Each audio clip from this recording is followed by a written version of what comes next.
నమస్కారం ఘంటారావానికి స్వాగతం. ముందుగా ప్రధానాంశాలు. 9 జిల్లాల్లో ప్రారంభమైన స్మార్ట్ రైస్ కార్డుల పంపిణీ. ఇంటింటికెళ్లి అందించడం శుభపరిణామమన్న మంత్రి నాదెండ్ల.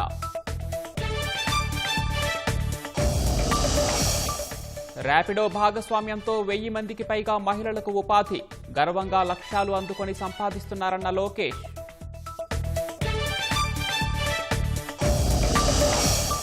వరద తగ్గిన జలదిగ్బంధంలోనే కోనసీమ లంక గ్రామాలు. మరపడవల్లోనే రాకపోకలు సాగిస్తున్న ప్రజలు.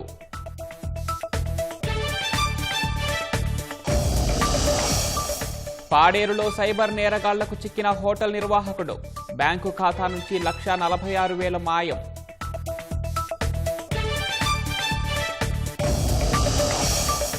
ఎక్కడ మంచి డీల్ ఉంటే అక్కడే చమురు కొంటామన్న భారత్.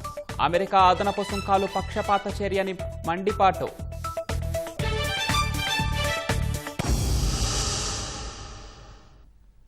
మంత్రి నారాయణ మీడియాతో మాట్లాడుతున్నారు. తిరుపతి నుంచి ప్రత్యక్ష ప్రసారం ద్వారా చూద్దాం. యాక్చువల్గా నేను ఇందాకనే మంత్రి గారితో కూడా మాట్లాడాను. ఫైల్ వీలైన తొందరలో క్లియర్ చేయమని. వాళ్ళు కూడా యాక్చువల్గా ఇందాక వచ్చారు, నన్ను అడిగారు. నేనేదో చెప్పాను, మీరు అడగకముందే నేను లోపల యాక్చువల్గా అధికారులకు రివ్యూ చేస్తూ మంత్రి గారు, రెవెన్యూ మంత్రి గారు అనగానే సత్యప్రసాద్తో మాట్లాడటం, ఆయన ఇమీడియట్గా క్లియర్ చేస్తానన్నాడు. అదేవిధంగా తొడా టవర్స్ అయితే జూన్ ఎండింగ్కి ఎటువంటి పరిస్థితుల్లో కూడా తొడా టవర్ కంప్లీట్ అయ్యేట్టుగా దానికి ప్లాన్ చేశాం. అదేవిధంగా ఎల్ఆర్ఎస్ ఇచ్చాం. గత ప్రభుత్వం చేసిన అనేక అవకతవకల్లో లేఅవుట్స్ కానీ బిల్డింగ్స్ కానీ ఇష్టం వచ్చినట్టు కట్టారు. ఒక క్రమ పద్ధతి, ఒక టౌన్ ప్లానింగ్ సిస్టము, ఒక అర్బన్ అథారిటీ అనేది మర్చిపోయారు. అంటే పరిపాలన లేదు. నేను ఈ మధ్య ఒక టౌన్లో సర్వే చేయిస్తే, ఒక టౌన్లో డోర్ టు డోర్ సర్వే చేయించా. డోర్ టు డోర్ ప్రతి ఇంటికి పంపించి ప్లాన్ ప్రకారం ఎంత అప్రూవల్ ఇచ్చారు, ఎంత ఏరియా కట్టారు, ఎంత కట్టాలా, ఎంత సెట్ బ్యాక్స్ ఉన్నాయి, ఇవన్నీ స్టడీ చేయిస్తే 83% డీవియేషన్ ఉంది. ఒక మున్సిపాలిటీ మొత్తం చేయించాను. ఒక మున్సిపాలిటీలో ఉన్న ప్రతి ఇళ్ళని చేయిస్తే 83% డీవియేషన్ ఉన్నాయి. అంతా 10%, 15% కాదు. అందుకనే యాక్చువల్గా ముఖ్యమంత్రి గారికి చెప్పి ఈ ఎల్ఆర్ఎస్, బీఆర్ఎస్ అడిగాము. ఎల్ఆర్ఎస్ అయితే లాస్ట్ క్యాబినెట్లో అయిపోయింది. దాన్ని ఆల్రెడీ అధికారులకు ఇచ్చాం, దాన్ని ప్రాసెస్ చేసి కంప్లీట్ చేయమని. అదేవిధంగా బీఆర్ఎస్ కూడా వర్క్ చేస్తున్నాం. అయితే ముఖ్యమంత్రి గారు ఒకటే చెప్పారు, ఈ ఎల్ఆర్ఎస్, బీఆర్ఎస్ ఫర్దర్గా కన్స్ట్రక్షన్ చేసేటప్పుడు, అప్రూవల్ చేసేటప్పుడు పర్ఫెక్ట్గా చూడండి. శాటిలైట్ పిక్చర్లు ఎవ్రీ మంత్ తీసుకుంటున్నాం. శాటిలైట్ పిక్చర్లని టౌన్ ప్లానింగ్ కూడా తీసుకోండి. శాటిలైట్ పిక్చర్ ప్రకారం ఎవ్రీ మంత్ డీవియేషన్ స్టడీ చేసి ప్లాన్కి డీవియేషన్కి తేడా ఉంటే ఇమీడియట్గా యాక్షన్ తీసుకోమన్నారు. అందువల్ల రాష్ట్ర ప్రజలందరికీ చెప్తున్నాను, ఫర్దర్గా ఎవరన్నా బిల్డింగులు కట్టుకోదలుచుకుంటే రూల్స్ అండ్ రెగ్యులేషన్స్ కట్టండి. రూల్స్ అండ్ రెగ్యులేషన్ చాలా లిబరలైజ్ చేశాం. భారతదేశంలో ఏ రాష్ట్రంలో లేని విధంగా టౌన్ ప్లానింగ్లో రూల్స్ అండ్ రెగ్యులేషన్ లిబరలైజ్ చేశాం, సెట్ బ్యాక్స్ కానీ అన్నీ. అందువల్ల నేను అందరికీ రిక్వెస్ట్ చేసి చెప్తున్నాను, మీరు డీవియేషన్స్తో కట్టుకుంటే తర్వాత ఇబ్బంది పడతారు. అదేవిధంగా డాగ్స్ సమస్య చాలా మేజర్ సమస్య అయింది. అనేక దగ్గర ఈ డాగ్స్ పిల్లలకు అరవటం, కొన్ని దగ్గర చనిపోవటం కూడా జరిగింది. దాని మీద సుప్రీంకోర్టుకు పోయారు. సుప్రీంకోర్టు చాలా క్లియర్గా ఈ డాగ్స్ని స్టెరిలైజ్ చేసి బయట ఒక దగ్గర పెట్టండి, ఫుడ్ గిడ్డు ఏదన్నా ఉన్నా కానీ అక్కడికి తీసుకుపోయి ఇవ్వండి, కానీ రోడ్లలో ఇవ్వద్దన్నారు. దాన్ని కూడా అధికారులకు రాష్ట్రం అంతా ఇన్స్ట్రక్షన్ ఇచ్చాం. ఇక్కడ మేడం కూడా చెప్పాను, వీలైనంత తొందరలో ఒక స్పెసిఫిక్ డేటు ఎప్పుడు లోపల నాకు చెప్పండి.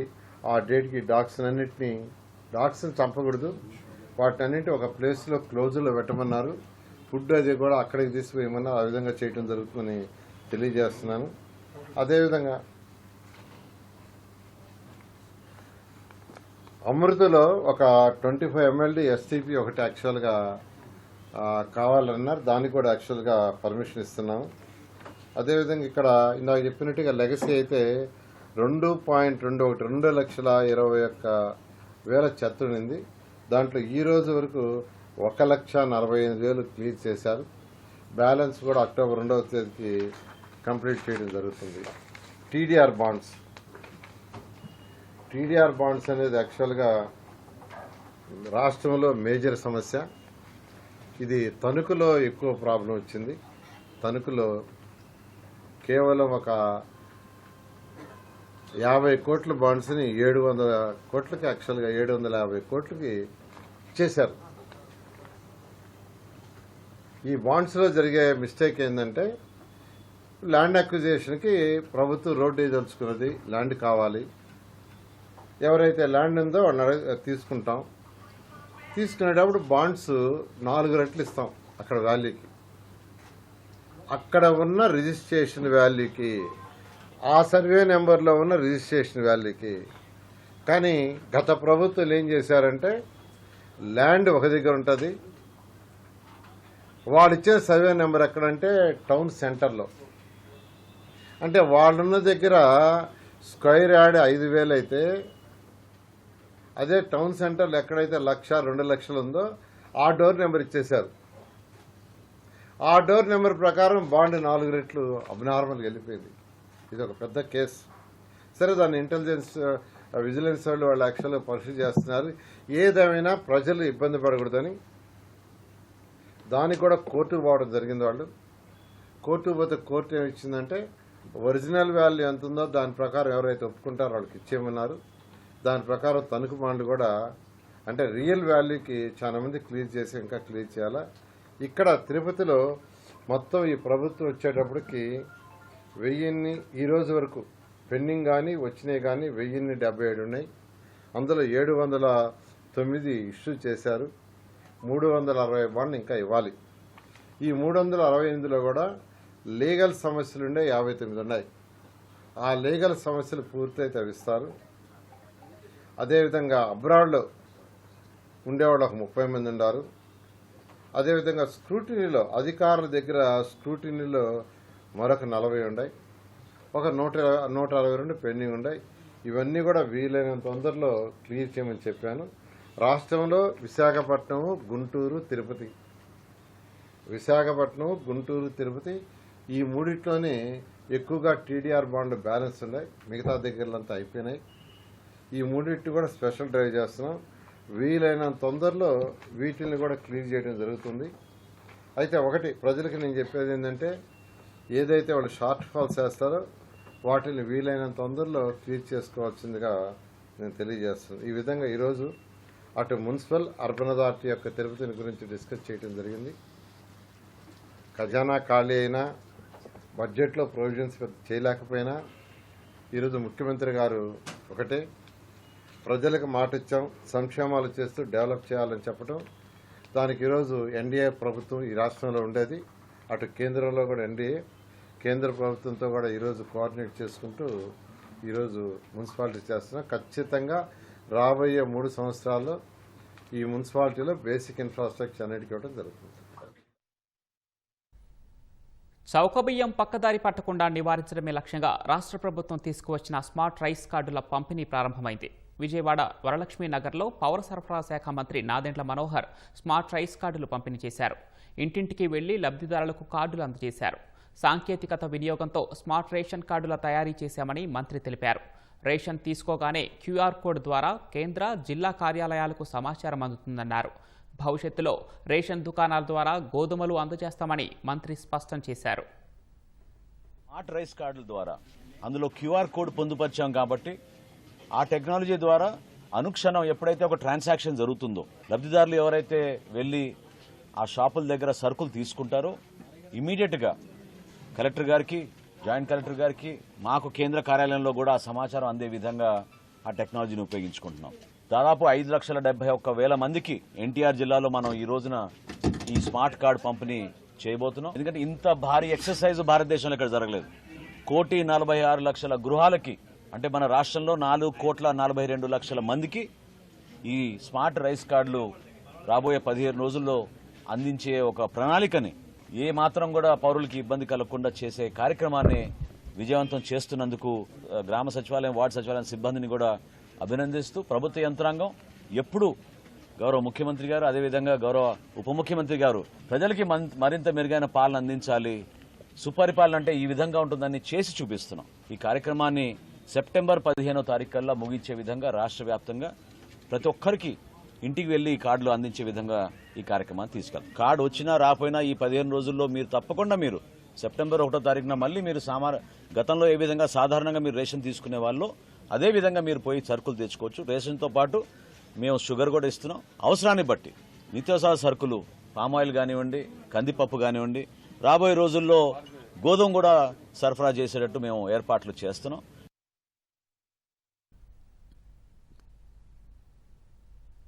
ఎన్టీఆర్ జిల్లా తిరువూరులో స్థానిక ఎమ్మెల్యే కొలికపూడి శ్రీనివాసరావు లబ్ధిదారులకు నూతన స్మార్ట్ రైస్ కార్డులు పంపిణీ చేశారు. అనంతరం స్వీట్లు పంచారు.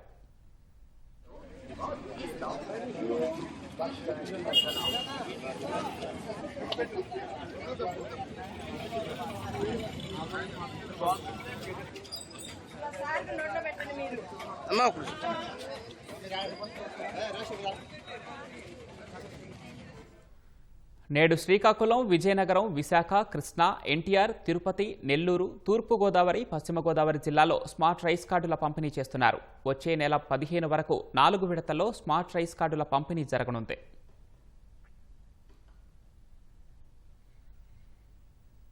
రాష్ట్రంలో మహిళలు తాము కన్న స్వాతంత్ర కలల వైపు నేడు పయనిస్తున్నారని మంత్రి లోకేష్ తెలిపారు. స్త్రీశక్తి పథకం ద్వారా ఉచిత బస్సు ప్రయాణ పథకం గొప్ప విజయమైతే ర్యాపిడో భాగస్వామ్యంతో 1000 మందికి పైగా మహిళలు ఉపాధి పొందుతూ ఉండటం సంతోషంగా ఉందన్నారు.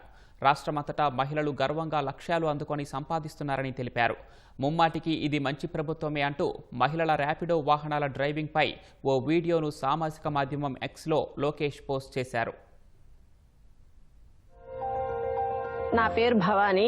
మా ఊరు వచ్చేసి విజయవాడ. మేము ఉండేది వచ్చేసి కేదరాస్పేటలో ఉంటున్నామండి.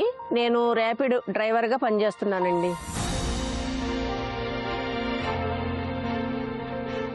మా కుటుంబంలో మేము 3 ఉంటాం సార్. మా పాప, నేను, మా హస్బెండ్.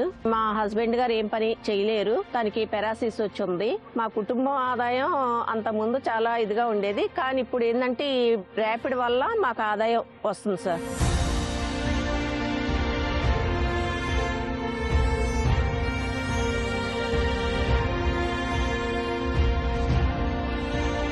స్త్రీలు పురుషులు వాళ్లే నడపాలి, వీళ్ళు నడపాలని లేకుండా మేము కూడా ఎందుకు నడపకూడదు, డ్రైవర్లుగా మేము ఎందుకు ఉండకూడదు అని ముందుకు రావటం జరిగింది సార్. మాకు చాలా హ్యాపీగా, నేను ఇలా ఎంత హ్యాపీగా ఉన్నాము అని అంటే దానికి కారణం మన సీఎం గారు చంద్రబాబు నాయుడు గారే సార్.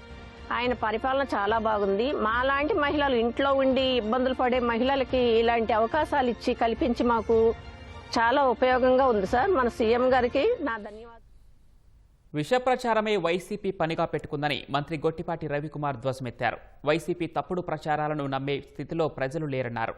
దేశంలో ఏ ప్రభుత్వం చేయలేని విధంగా ముఖ్యమంత్రి చంద్రబాబు ఆధ్వర్యంలో సూపర్ 6 అమలు చేసిన ఘనత కూటమి ప్రభుత్వానిదని తెలిపారు. ఒక్క అవకాశమంటూ అధికారంలోకి వచ్చి మాట తప్పి మడమ తిప్పింది జగనే అని విమర్శించారు. జగన్ కారణంగా రాజధాని లేని రాష్ట్రంగా ఏపీ మిగిలిపోయిందన్నారు. అమరావతిపై అక్కసుతో 5 ఏళ్లు రాజధాని అభివృద్ధి చేయకపోగా విధ్వంసం చేశారని, అదే ద్వేషంతో ఇప్పుడు అసత్యాలతో విషప్రచారం చేస్తున్నారని మండిపడ్డారు. తిరుమల శ్రీవారిని కేంద్ర మంత్రి కిషన్ రెడ్డి దర్శించుకున్నారు. ఈ వేకువజామున కుటుంబ సభ్యులతో కలిసి స్వామివారి సేవలో పాల్గొన్నారు. దర్శనానంతరం టీటీడీ అధికారులు ఆయనకు స్వామివారి తీర్థప్రసాదాలు అందజేశారు. దేశమంతటా మంచి వర్షాలు పడ్డాయని, పాడి పంటలతో రైతులు, ప్రజలు సుఖ సంతోషాలతో ఉండాలన్నారు. మన సైనిక శక్తి, దేశ భద్రత మరింత శక్తిమంతంగా ఉండాలని దేవుణ్ణి ప్రార్థించినట్లు కిషన్ రెడ్డి తెలిపారు. ఇటీవల జరిగినటువంటి పహల్గామ్ సంఘటన తర్వాత ఆపరేషన్ సింధూర్తో మన సైనికులు, మన భద్రతా సిబ్బంది ఏ రకంగా వీరోచితమైనటువంటి ప్రదర్శన చేసి మన దేశానికి గౌరవాన్ని పెంచేటువంటి ప్రయత్నము, ఉగ్రవాదులను అంతం చేసేటువంటి ప్రయత్నం చేయడం జరిగింది. భవిష్యత్తులో కూడా మన సైనికులకు మరింత శక్తినివ్వాలి. మన భద్రతా సిబ్బంది మరింత పట్టుదలతో దేశ పరిరక్షణలో అంకితభావంతో పనిచేస్తున్నారో వాళ్ళకు అన్ని రకాలుగా అండగా ఉండాలి. ఆ రకంగా మన సైనిక శక్తి, మన దేశ భద్రత మరింత శక్తివంతంగా ఉండాలని ఈ సందర్భంగా భగవంతుని ప్రార్థిస్తున్నాను. సైబర్ నేరాల పట్ల ఎంత అప్రమత్తంగా ఉన్నా కేటుగాళ్లు నయా పంథాలతో ప్రజల జేబులకు చిల్లులు పెడుతున్నారు. బ్యాంకులు, యూపీఐల భద్రతా వలయాలను చిత్తు చేసి మరీ డబ్బులు కాజేస్తున్నారు. అల్లూరి సీతారామరాజు జిల్లా కేంద్రం పాడేరుకు చెందిన ఓ హోటల్ నిర్వాహకుడి బ్యాంకు ఖాతాల నుంచి ఆయన కుమార్తె, భార్య ఖాతాలకు డబ్బులు మళ్లించి అక్కడి నుంచి ఆన్లైన్లోనే సొమ్ములు కాజేసిన ఘటన ఆలస్యంగా వెలుగు చూసింది. పాడేరుకు చెందిన నారాయణరాజు అనే హోటల్ నిర్వాహకుడి 2 బ్యాంకు ఖాతాల నుంచి సుమారు 1,46,000 రూపాయలను సైబర్ నేరగాళ్లు లూటీ చేశారు. ఈ చోరీలో సైబర్ నేరగాళ్లు కొత్త పంథాను అనుసరించినట్లు తెలుస్తోంది. నారాయణరాజు ఎస్బీఐ అకౌంట్ నుంచి ఎలాంటి అనుమతి లేకుండా ఈ నెల 18న రాత్రి పలు దఫాల్లో 82,000 రూపాయలు ఆయన కుమార్తె అకౌంట్కు బదిలీ అయ్యాయి. ఆమె ఖాతా నుంచి ఆ డబ్బు కలకత్తాకు చెందిన ఓ వ్యక్తికి బదిలీ అయింది. అక్కడ డబ్బు విత్డ్రా చేసినట్లు బ్యాంక్ అకౌంట్ స్టేట్మెంట్ ద్వారా తెలిసిందే. అదే రోజు రాత్రి నారాయణరాజు యూనియన్ బ్యాంక్ అకౌంట్ నుంచి తన భార్య బ్యాంకు ఖాతాకు 56,000 రూపాయలు బదిలీ అయ్యాయి. అక్కడి నుంచి ఫర్జానా అనే మహిళ ఖాతాకు బదిలీ అయ్యాక విత్డ్రా అయినట్లు తేలింది. స్టేట్ బ్యాంక్ ఒకటి, యూనియన్ బ్యాంక్ ఒకటి sir. Paderu Bakuru branch state bank sir. State bank నుంచి పాప అకౌంట్కి 92,000 వెళ్ళింది సార్. అక్కడి నుంచి ట్రాన్స్ఫర్ అయిందండి. అలాగే యూనియన్ బ్యాంక్ ఈ అకౌంట్ నుంచి స్టేట్ బ్యాంక్ మా భార్య అకౌంట్కి 56,000 వెళ్ళింది సార్. అక్కడి నుంచి అది అనౌన్ అకౌంట్లకి 5,750 ఒకటి, 16,000 ఒకటి, 29,990 రూపాయలు ఒకటి, అలాగా 6 దఫాలుగా ట్రాన్స్ఫర్ అయిపోయింది సార్. బ్యాంక్ వాళ్ళు ఏంటంటే మీరు అదర్ యూపీఐలు, ఫోన్పే, గూగుల్ పే, పేటిఎం వాడారు కాబట్టి దాని రెస్పాన్సిబిలిటీ మాకు ఉండదు, మా అకౌంట్ నుంచి వెళ్ళింది మాత్రం ఇస్తామని చెప్పారు. స్టేషన్కి వెళ్ళి వాళ్ళకి ఈ కాగితాలు, పత్రాలు ఇవన్నీ కూడా సమర్పించి కంప్లైంట్ నమోదు చేసామండి. వారు ఇప్పటికీ కూడా మాకు ఇంకా ఏమీ సమాచారం తెలపలేదు సార్. కాగా ఈ మొత్తం వ్యవహారంలో నారాయణరాజు ఖాతా నుంచి తన భార్యకు, కుమార్తెకు డబ్బు బదిలీ అయ్యేందుకు ఎలాంటి అనుమతులు కానీ, ఓటీపీలు కానీ అడగలేదు. ఎలాంటి సమాచారం లేకుండానే డబ్బులు ఒక ఖాతా నుంచి మరో ఖాతాకు, అక్కడి నుంచి సైబర్ కేటుగాళ్ల ఖాతాలకు బదిలీ అయిపోయాయి. డబ్బులు కట్టయ్యాక దానికి సంబంధించిన మెసేజ్లు కూడా బ్యాంకుల తరపు నుంచి రాలేదు. యూపీఐ యాప్ల్లో మాత్రమే లావాదేవీలు చూపినట్లు బాధితులు తెలిపారు. ఖాతాలు ఖాళీ కావడంతో బాధితులు బ్యాంకుల్ని ఆశ్రయించగా వారిచ్చిన స్టేట్మెంట్ల ద్వారా మాత్రమే ఎవరికి బదిలీ అయ్యాయన్న విషయం తెలిసిందే. బాధితులు సైబర్ పోలీసులను ఆశ్రయించగా ఫిర్యాదు నమోదు చేసి దర్యాప్తు చేస్తున్నారు. నుంచి నా అకౌంట్కి మనీ ట్రాన్స్ఫర్ అయింది. అది ఏ స్టేట్మెంట్లోని ఎందులోని లేదు. నాకు నోటిఫికేషన్ కూడా రాలేదు. బ్యాంక్కి వెళ్ళి స్టేట్మెంట్ ఇస్తే స్టేట్మెంట్లో కూడా అది రాలేదు. అయితే నా అకౌంట్ నుండి ఫర్జానా అని ఒక అకౌంట్కి ట్రాన్స్ఫర్ అయ్యింది. దానికి కూడా నాకు ట్రాన్సాక్షన్ అదేమీ రాలేదు, ఓటీపీ ఏమీ రాలేదు. బ్యాంక్ వాళ్ళు కూడా నాకు ఏ నోటిఫికేషన్ ఇవ్వలేదు. బ్యాంక్కి వెళ్ళి మేము స్టేట్మెంట్లు అవన్నీ తీస్తే అందులోని వాళ్ళు ఎంతెంత వెళ్ళాయి, ఏ బ్యాంక్కి వెళ్ళాయి అవన్నీ స్టేట్మెంట్లు, వాళ్ళ పేర్లు అన్నీ తీసిచ్చారు. బ్యాలెన్స్ ఏం లేదండి. అకౌంట్లో ఉండే అమౌంట్ కూడా కట్ అయిపోయింది కంప్లీట్గా. కొత్త యాప్స్ అయితే నేను ఏది డౌన్లోడ్ కూడా చేయలేదు ఈ మధ్యలో. సైబర్ వాళ్ళకి కూడా కంప్లైంట్ చేశాం కానీ వాళ్ళు ఇంకా రెస్పాండ్ అవ్వలేదు. ఏంటంటే అసలు ట్రాన్సాక్షన్ చేయడానికి అది ఓటీపీ అసలు ఏమీ పిన్ కూడా అడగలేదు. అలానే మాకు ట్రాన్సాక్షన్ హిస్టరీలో కూడా రాలేదు. బ్యాంక్ స్టేట్మెంట్కి వెళ్ళి స్టేట్మెంట్ తీసేంత వరకు రాలేదు. ఈ వ్యవహారంలో సైబర్ మాయగాళ్లు మెసేజ్ లింకులు, ఓటీపీల ద్వారా కాకుండా కేవలం ఫోన్ నెంబర్లతో మొబైళ్లను హ్యాక్ చేసినట్లు పోలీసులు అనుమానిస్తున్నారు.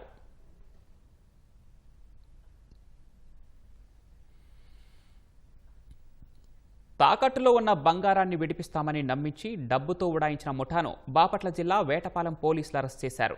వేటపాలెం మండలం లక్ష్మీపురానికి చెందిన మల్లెల రాజేష్, కావటి నాగరాజు, అన్నారెడ్డి ఇంద్ర, మధు, మహేంద్ర, మౌనిక, చిన్నబోతుల చంటి ముఠాగా ఏర్పడి మోసాలకు పాల్పడుతున్నారు.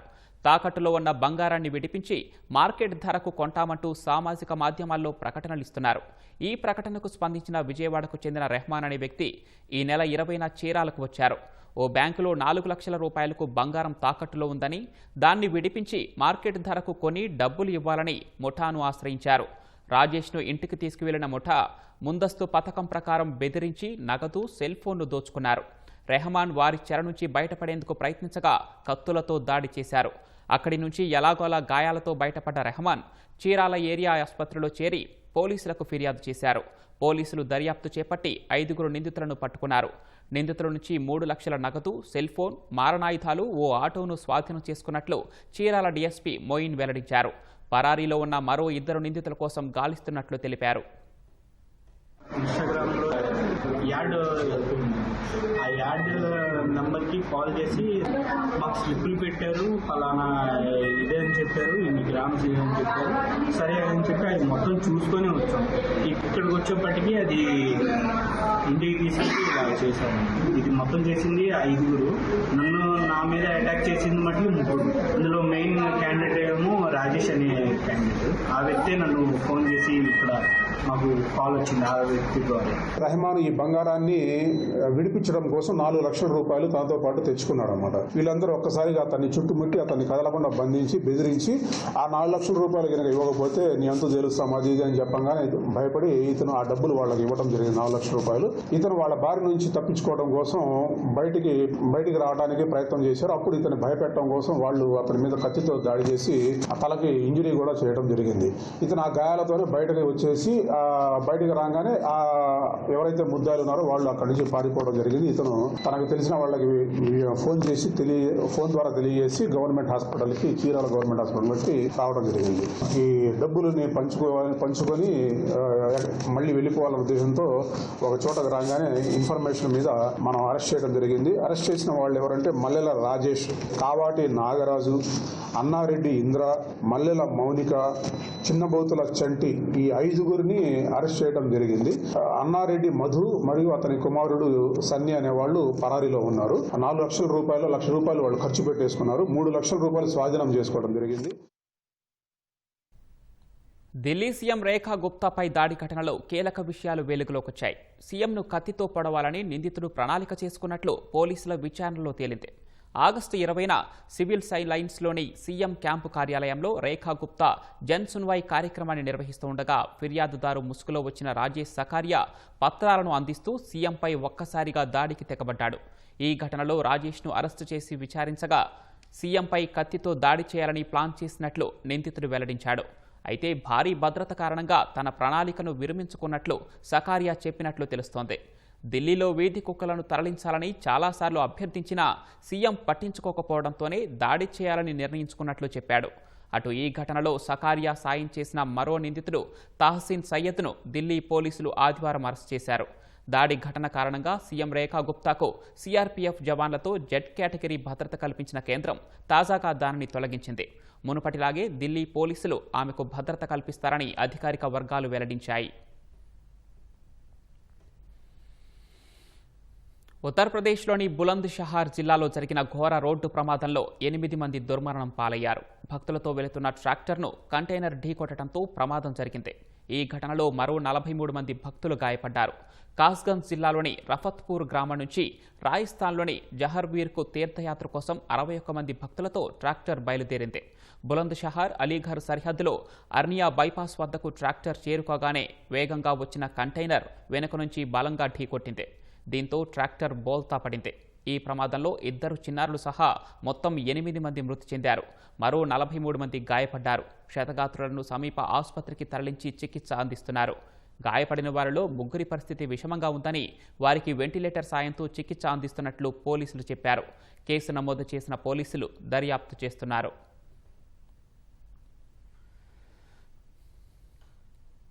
ఉత్తరప్రదేశ్ నోయిడాలో అదనపు కట్నం కోసం నిక్కీని హత్య చేసిన కేసులో 3వ నిందితుడిని పోలీసులు అరెస్ట్ చేశారు.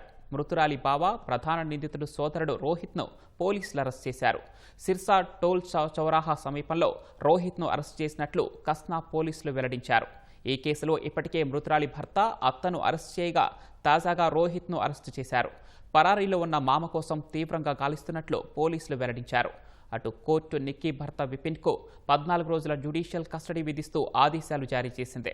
కస్టడీ నుంచి పారిపోయేందుకు ప్రయత్నించిన విపిన్పై పోలీసులు కాల్పులు జరిపారు. తప్పించుకొని పారిపోతున్న నిందితుడి కాలిపై కాల్పులు జరిపినట్టు పోలీసులు తెలిపారు.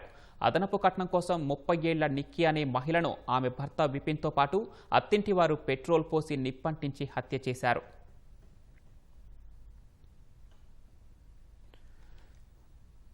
దేశ ప్రయోజనాలకు అనుగుణంగా ఎక్కడి నుంచి మంచి డీల్ ఉంటే అక్కడి నుంచే చమురు కొనుగోలు చేస్తామని భారత్ తేల్చి చెప్పింది. మాస్కో నుంచి చమురు కొనుగోలు చేస్తున్నందుకు అమెరికా విధించిన అదనపు సుంకాలపై స్పందించిన రష్యాకు భారత రాయబారి వినయ్ కుమార్ ట్రంప్ టారిఫ్లను తప్పుపట్టారు. ఎక్కడ బెస్ట్ డీల్ ఉంటే అక్కడి నుంచే భారత్ చమురు కొనుగోలు చేస్తుందని ఉద్ఘాటించారు. రష్యా అధికారిక మీడియా సంస్థ టాస్క్ ఇచ్చిన ఇంటర్వ్యూలో మాట్లాడిన వినయ్ 140 కోట్ల మంది ప్రజలకు ఇంధన భద్రత కల్పించడమే తమకు మొదటి ప్రాధాన్యమని స్పష్టం చేశారు.